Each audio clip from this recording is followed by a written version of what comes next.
This is a verb we use all the time, and I recommend you to know it well to understand French and also to talk like them. This verb, falloir, it expresses an obligation, but general, not pointing anyone. It's not like you must.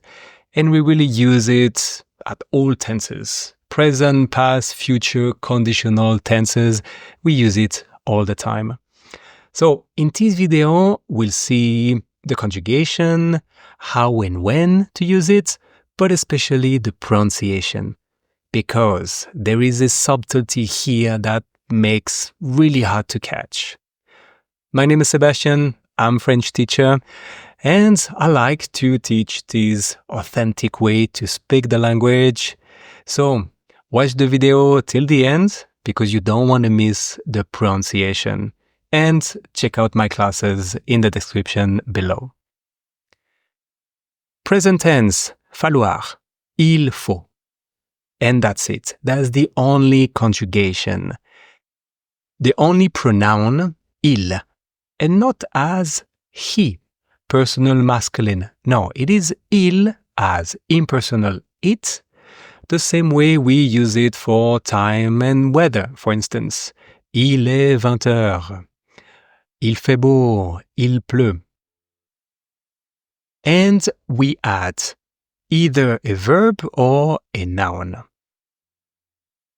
It's really hard to translate, actually. There is no exact translation. To my student, I usually translate such as one must or it's mandatory. Il faut arriver à l'heure à la réunion. One must arrive on time at the meeting.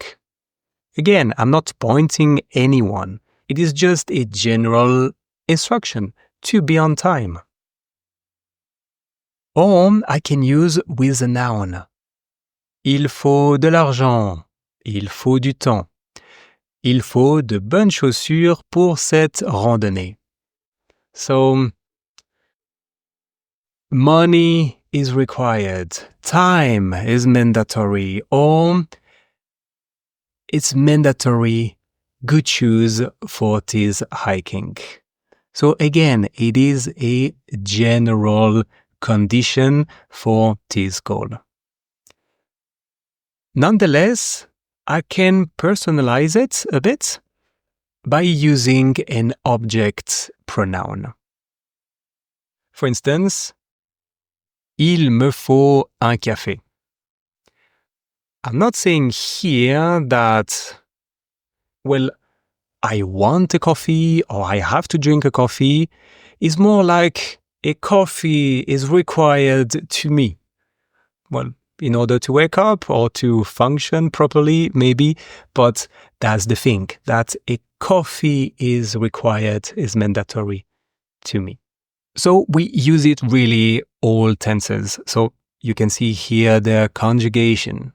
Il faut, il a fallu, il fallait, il va falloir, il faudra, il faudrait.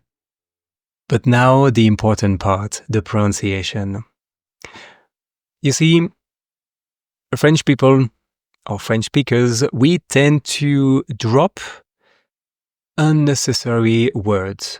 Well, in the sense that words that I can drop and will not alter the understanding.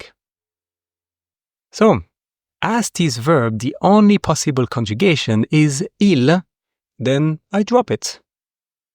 Il faut arriver à l'heure à la réunion becomes faut arriver à l'heure. But the worst part now is negative because I drop il, but I also drop ne. Il ne faut pas arriver en retard. One must not arrive late. Becomes faut pas. Faut pas arriver en retard. And it's even harder to catch when I use an object pronoun. Il me faut un café becomes me faut un café. you see, it's really hard to catch the pronoun.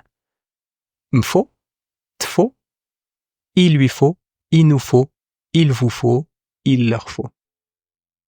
And still a last thing, because it expresses like a common obligation, then with the verb we use the subjunctive.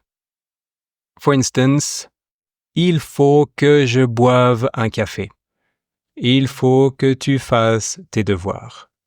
Pour bien parler le français, il faut que tu apprennes le subjonctif. And we also use it in this form. So, for instance, don't say j'aimerais que nous nous voyions bientôt, but instead say faut qu'on se voit bientôt. Faut qu'on s'appelle. Instead of nous ne devons pas perdre de temps. Instead say faut pas qu'on traîne. Faut qu'on se dépêche. Instead of je dois partir maintenant. Say faut que je parte. Okay. I hope this video is useful. I really encourage you to practice the pronunciation because we really use it all the time. Not easy to catch. Well, thank you and see you for the next video.